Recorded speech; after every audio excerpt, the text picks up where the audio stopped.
The overall goal of this method is to demonstrate how macrophage extracellular traps can be visualized and studied using confocal microscopy.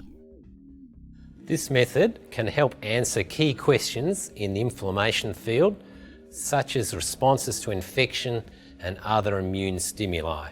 The main advantage of this technique is that it is a modification of a well-established method that has been used to study neutrophil extracellular traps. Demonstrating this procedure will be Roleen Sharma.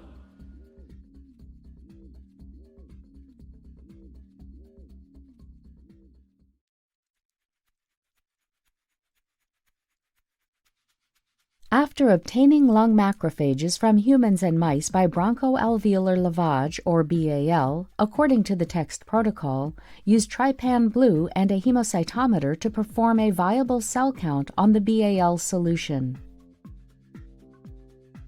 Pipette 1 to 4 times 10 to the 5th macrophages in 500 microliters of culture medium onto cover slips in the wells of 24 well plates. Then incubate the cells at 37 degrees Celsius overnight for the cells to adhere.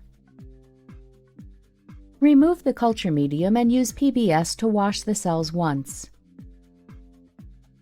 Then add 2% paraformaldehyde periodate lysine, or PLP fixative, and incubate the samples for 10 minutes.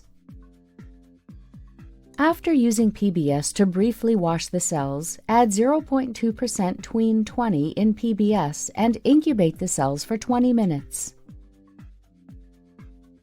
Next, to block the cells, add 10% chicken serum in 5% BSA diluted.